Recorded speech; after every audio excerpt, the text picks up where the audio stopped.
Olá! O trabalho realizado em parceria pelos programas de mestrado e doutorado em ciência animal, com ênfase em produtos bioativos, e o programa de mestrado profissional em plantas medicinais e fitoterápicos na atenção básica da Universidade Paranaense tem se destacado na comunidade.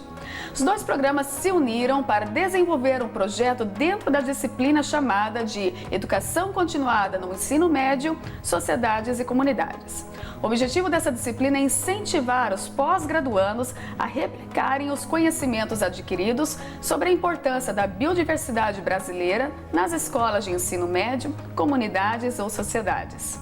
A contribuição direta de projetos como este é promover uma ampla discussão sobre o desenvolvimento regional sustentável e a produção de plantas medicinais voltados para a atenção básica de saúde.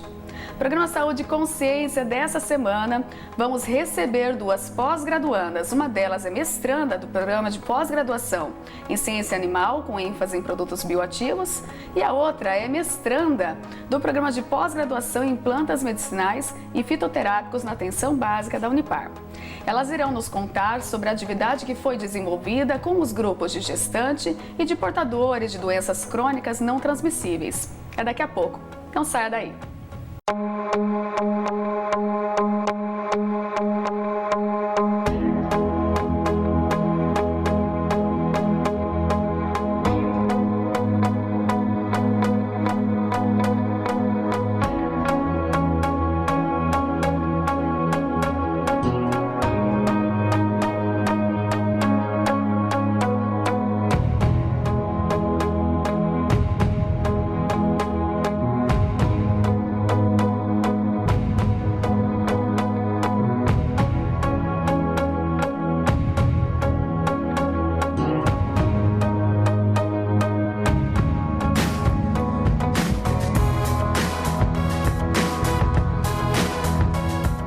Em nossos estúdios, recebemos a mestranda do programa de mestrado profissional em plantas medicinais e fitoterápicas na atenção básica da Unipar, a Rosana da Mata.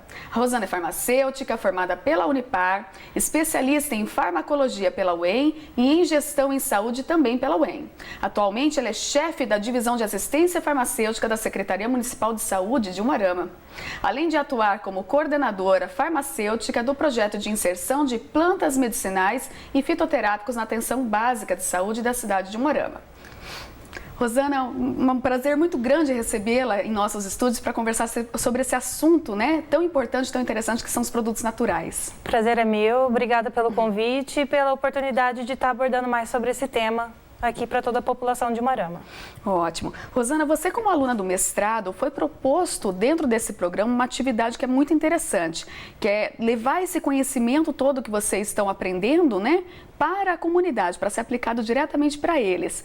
Conta um pouquinho como que foi essa experiência, né, como que foi abordado e o que foi essa atividade. Quando foi colocada a matéria, a disciplina de educação continuada, a coordenação do mestrado deixou os acadêmicos à vontade sobre que tipo de população-alvo iríamos desenvolver nossas atividades. Pelo fato de eu estar dentro da Secretaria Municipal de Saúde, eu senti mais à vontade de propagar esses conhecimentos dentro das unidades de saúde, porque tem um processo que a gente, como profissional de saúde, a educação em saúde dentro das unidades, e essa educação em saúde tem que ser feita para todos os usuários do SUS. Então, o meu objetivo foi participar, fazer essa educação em saúde dentro do SUS com os temas já propostos para a minha dissertação, que no caso é de plantas medicinais na gestação. Então, na verdade, assim, essa atividade que foi proposta dentro do programa, ele vem bem de encontro com ações que já são realizadas por vocês dentro da Secretaria Municipal de Saúde, na verdade? Isso, a educação em saúde, ela visa educar o usuário, educar a população para coisas corriqueiras, doenças cotidianas, práticas alternativas. Cada assunto é feito por um profissional diferente. No caso, como a minha formação é de farmácia, eu como farmacêutica eu tenho liberdade de abordar alguns tipos de assunto, como o uso racional de medicamentos, guarda de medicamentos. E hoje eu estou atuando mais essas palestras voltadas à fitoterapia para introduzir mais esse conhecimento às populações e renovar aquele conhecimento dos povos antigos. E me diga uma coisa, existem riscos, né? Porque às vezes a gente imagina que por ser natural, planta, né? Que são produtos naturais, enfim, que não existe risco nenhum em relação ao seu uso, né? Dentro da população. E tem algum tipo de risco, Rosana? Riscos existem para todas as populações, tanto doentes crônicos quanto gestantes ou usuários normais.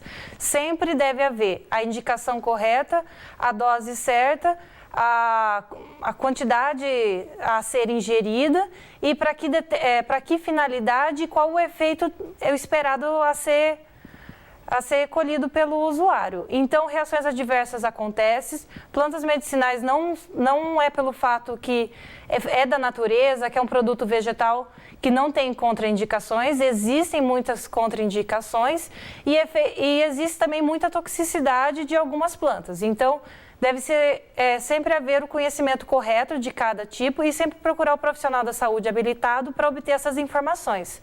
Sempre com cuidado daquelas receitas caseiras de avós, sogras, amigos, cunhadas. Então, deve ser evitado não é evitar a propagação do conhecimento popular, mas é pegar esse conhecimento da forma certa para um profissional habilitado e que tenha conhecimentos reais. Perfeito, você falou tudo.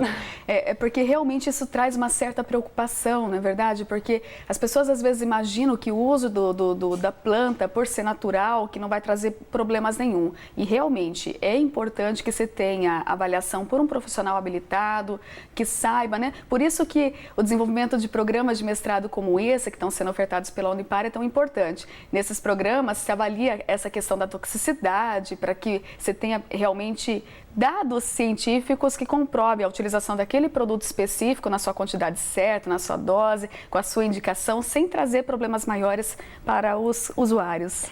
Uma das disciplinas que temos na grade é da fitomedicina, então, que produto fitoterápico, que planta medicinal é utilizado em cada condição de saúde, e temos a disciplina de toxicologia, então, quais são as reações tóxicas que a gente pode esperar, ou reações adversas de cada planta, se o seu uso não for para a finalidade proposta, né, indicada.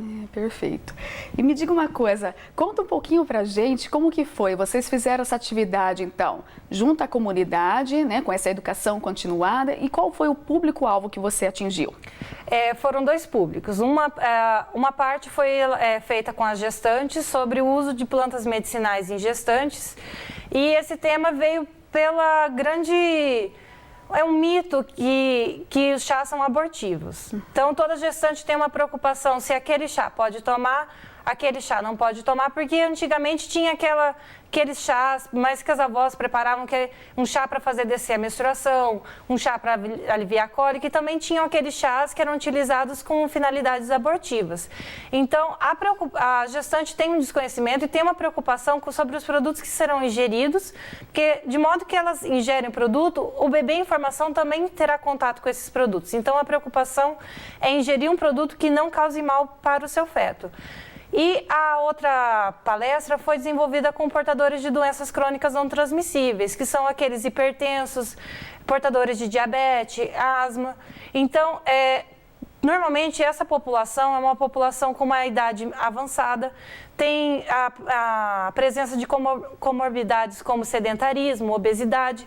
Normalmente eles fazem ingestão de vários números de medicamentos e esse alto número de medicamentos ingeridos também causam reações adversas ou efeitos que não são tão bem toleráveis, até por causa da idade e pelo uso continuado. Então, essa população, elas acabam procurando métodos alternativos para diminuir essa ingesta de medicamentos ou então acabar com o mal. O que a gente sabe é que essas doenças são crônicas, então elas são só amenizadas ou controladas, elas não têm cura. Só que até a mídia, em programas cotidianos, sempre traz aquela planta que cura diabetes, a planta que cura o câncer. Então, todas essas novidades na mídia levam eles a fazerem a ingestão de plantas ou medicamentos de forma que o médico da família não tem conhecimento. E essas plantas podem levar a interações ou incompatibilidade com o tratamento feito já pelo profissional médico. A importância é realmente que eles tenham essa consciência de estar fazendo uso da planta, mas não abandonar o tratamento usual que foi indicado pelo médico, não é verdade? Isso. Algumas plantas podem ser inseridas juntas com o tratamento convencional. Só que algumas outras plantas, elas sofrem interações com os outros medicamentos químicos e essas interações podem agravar o quadro da doença pré-estabelecida, havendo um descontrole tanto da hipertensão quanto da diabetes. É muito interessante, né, vocês terem trabalhado com essas populações, então, de gestante e de idosos. E qual que foi a aceitação dessa comunidade no momento que vocês estiveram lá falando sobre esses assuntos, essa forma de abordagem? Porque com certeza você deve ter exposto para eles, assim como está falando para nós, essa importância de ter o uso sempre acompanhado de um profissional, né, que esteja habilitado para fazer esse tipo de indicação. A aceitação foi boa, até melhor do que eu imaginava. Porque foram duas populações totalmente diferentes. Uma é uma população mais idosa. Então, antigamente, quando não existia unidades de saúde, não tinha unidades PSF, ESF, a acessibilidade ao tratamento de saúde era muito difícil. Então, as populações, elas faziam uso mais corriqueiro de plantas medicinais, justamente por causa que o serviço de saúde da época era caro e era distante e não tinha tanta facilidade para esse acesso. Então, aquela população mais antiga já fazia o uso das plantas medicinais. E hoje, quando eu falo com essa população de idosos, ele resgata aquele conhecimento de seus pais, ou então, quando eles eram crianças, que eles já faziam o tratamento com essas plantas. Na verdade, é um resgate de um conhecimento que ele já tem, às vezes esquecido, mas ele já tem previamente esse conhecimento. As gestantes já são da idade já de 20, 30 anos, então esse conhecimento ela já não tem tão fácil para ser resgatado igual da população idosa. Elas já ouviram falar, tem uma certa noção, só que esse conhecimento para elas é muito novo. Então, na verdade, é um aprendizado, é um ensino e é uma educação mesmo continuada em saúde a elas. E aos idosos é um resgate do conhecimento prévio. Que eles já lembravam lá do passado. Isso. E me diga uma coisa, durante essa atividade, esses idosos principalmente, eles relatavam que eles fazem uso regular desses produtos, desses chás? Como foi uma palestra, não foi chegado a abordar uma conversa mais íntima sobre o que plantas eles usavam. Como na palestra dos idosos, eu fiz a distribuição de pacotes de capim-cidreira para fazer o chá, as mulheres, normalmente, elas não queriam tanto porque elas já tinham uma planta em casa, elas já faziam o cultivo. Então, quem pegou os pacotes eram idosos, mas assim, uma faixa etária um pouco menor, mas que já não tinha esse cultivo. Já as gestantes, normalmente, elas não tinham esse cultivo, para elas tudo eram novidades. Nossa, e me diga qual que foi a contribuição dessa atividade para você? O que isso, né, esse relato deles, enfim, a forma como você abordou com eles, o que isso traz para o teu conhecimento e para a tua vida?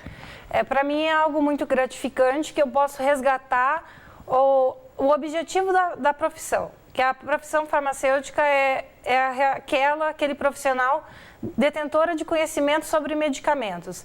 E quando fala em plantas medicinais, a gente pensa que não é um medicamento, mas a finalidade dele é terapêutica. Então, resgata todo o conhecimento também do profissional. E poder fazer esse trabalho com as comunidades, exercer esse papel de profissional da saúde dentro do Sistema Único de Saúde e propiciar a eles informações de qualidade, informações certas e me colocar como profissional de escolha naquele caso que você tem dúvida, você não sabe a quem procurar, quem recorrer para tirar aquela informação, então me colocar como profissional da saúde disposto a aliviar os problemas da população. Ô, Rosana, e o pessoal que está em casa e que, né, tem interesse dentro do seu bairro, da sua comunidade, em ter esse assunto sendo abordado com eles, é possível? Vocês podem fazer isso? É possível, é só entrar em contato com a Divisão de Assistência Farmacêutica dentro da Secretaria de Saúde Umarama, através do telefone código 44-3906-1192, ou mandar um e-mail para o correio eletrônico centralfarmacêutica@umarama.pr.gov.br, que a gente passar qual que é o tema que quer ser disponibilizado, porque às vezes quer uma palestra voltada mais para criança, plantas tóxicas, aquelas que não devem ser ingeridas, plantas medicinais em gestantes, tem várias populações-alvo a serem trabalhadas. Então é só nos procurar, passar o tema, a disponibilidade de horário e de local, que a gente vai montar uma palestra específica para o requerente. Vamos receber agora a Michele de Paula Reis, que é mestranda do programa de pós-graduação em Ciência Animal com ênfase em produtos bioativos. A Michele é biomédica com habilitação em patologia clínica, análises clínicas pela Unipar. E logo, logo será mestre em ciência animal. A defesa dela já está agendada para o próximo mês. Michele, muito bom tê-la aqui conosco em nossos estudos. Obrigada por ter vindo participar com a gente. Eu que agradeço a oportunidade de estar passando um pouco que a gente vem aprendendo dentro dessa linha de pesquisa. Ótimo. Nós estávamos conversando no bloco anterior com a Rosana e provavelmente vocês trabalharam em conjunto nessa atividade. Como que foi essa união entre os dois programas? Isso. Dentro das atividades do programa do mestrado em Ciência Animal, surgiu a possibilidade, em parceria com o mestrado de plantas medicinais, de estar trabalhando junto, levando esse conhecimento à comunidade. Acredito que para o mestrado em Ciência Animal é algo um pouco novo. Assim, a gente não tem uma disciplina voltada à comunidade. Então, com o objetivo, né, em parceria com outro mestrado, de estar levando, então, o que vem aprendendo dentro ali do laboratório que a gente vem estudando, né, passando para a comunidade. Porque hoje em dia tem muitos mitos que nem sempre são verdades. E aquelas crenças populares que tinham de antigamente, né, e acaba quebrando esse mito, que nem sempre é o que ocorre. Na verdade, esse tipo de união entre os dois programas é uma das coisas no qual a CAPES, ela preconiza. A CAPES, para quem não conhece, é o órgão que regulamenta, né, os programas de estrito sensu no nosso país. E ele realmente preconiza que você tenha essa interação entre os diversos programas e principalmente que essas atividades sejam voltadas para o ensino da comunidade, de profissionais ali do ensino médio, do ensino fundamental, enfim, que a pós-graduação ela pode contribuir enormemente nisso. Isso, o programa ciência animal não é voltado apenas à saúde do animal, mas também de toda a comunidade. Hoje em dia é comum termos um animalzinho dentro de casa e tratá-lo como um membro da família. É verdade. E para isso você precisa zelar da saúde desse animalzinho, porque pode trazer problemas para toda a família. Então a gente vem trabalhando disso, levando essas informações para a comunidade, né? Porque às vezes tem uma falha ali em estar levando então essas informações, né? O tema abordado não é muito discutido, né? Não temos muitos programas que tenham incentivo, né, na prevenção. Então é isso que eu busco. Não só estar trabalhando, estar procurando uma terapia alternativa, como também atuando na prevenção. Sabe, Michele, que acaba chamando bastante atenção porque você é biomédica, né? Isso. E foi fazer o mestrado num programa de ciência animal. Como que foi isso? Logo que eu me formei, surgiu a oportunidade, né, de estar entrando no mestrado para estar trabalhando, porque era algo que eu gostava de estar desenvolvendo. E surgiu essa possibilidade em parceria, né, com um ex-professor que participa do corpo docente do Ciência Animal e é coordenador do mestrado de plantas, onde ele surgiu essa possibilidade de estar trabalhando com uma doença que eu já havia trabalhado durante a graduação, que me chamou a atenção, porque é uma doença que não é muito discutida. E os riscos são sérios, como qualquer outra doença que é comum hoje em dia, que se ouve falar muito. Qual é essa doença, Michele? A toxoplasmose. Você poderia falar para nós um pouquinho sobre ela? Isso. A toxoplasmose é uma infecção parasitária de distribuição mundial, né, é muito conhecida, a gente pode observar durante esse ciclo de palestras, que ela é muito, se ouve falar como a doença do gato. E não é bem isso, não quer dizer que a toxoplasmose é apenas a doença do gato, né? Eu pude observar, né, nesse ciclo de palestra que muitas gestantes associam isso. Por que o gato? É que o gato é o animal onde o parasita completa todo o seu ciclo. Seria um hospedeiro, né? Isso, ele atua como um hospedeiro. E daí nas fezes desses animais ocorre a presença da forma mais resistente desse parasita. A toxoplasmose, então, é distribuição mundial, não é só numa região que tem, todo mundo se encontra. E ela é um problema sério, apesar de não ouvir muito falar hoje em dia. Os riscos são grandes, né? Tem surtos, há 10 anos, há 15 anos atrás, teve um surto, né, aqui na região sul, que foi onde que começou a entrar um pouco, mas depois ficou um pouco esquecido. E é uma doença importante que você não deve deixar esquecida.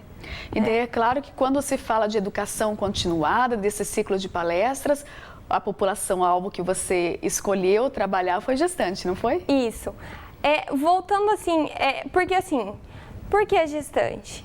A toxoplasmose, como eu havia falado, não é só doença do gato. O gato é o hospedeiro, qual elimina a forma mais resistente, só que você também adquire a toxoplasmose através da má higiene na alimentação. Né? Quando você não faz higiene correta nas verduras, nas frutas, né? O consumo de carne mal passada, crua, ou quando você ingere um leite que não foi tratado, água que não é tratada. Então, todas essas são umas formas de se infectar, não apenas o gatinho, né? E voltando na gestante, é que a gestante também é afetada porque esse parasita, ele passa via placenta da mãe para o feto. Junto acarreta vários riscos, né? Desde prematuridade, doenças neonatais graves, o aborto dessa criança, até problemas mais graves levando à morte desse bebê.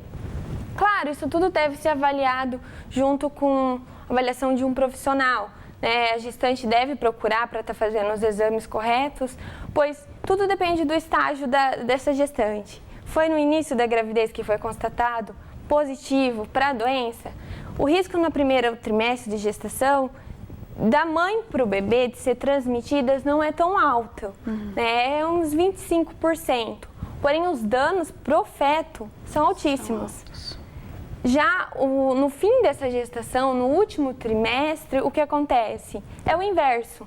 O risco aumenta praticamente 70%, só que esses danos já são um pouco menos severos. Só que isso também não impede que essa criança tenha problemas futuros após o nascimento. Então, isso tudo deve ser acompanhado, né, durante todo esse período, né, importante na vida da mulher. Então, se é constatado que essa mãe já teve toxoplasmose antes da gravidez, que por exames laboratoriais consegue ver isso, isso quer dizer que se a mãe já adquiriu resistência a esse parasita, o risco dessa criança nascer com a toxoplasmose é quase nulo.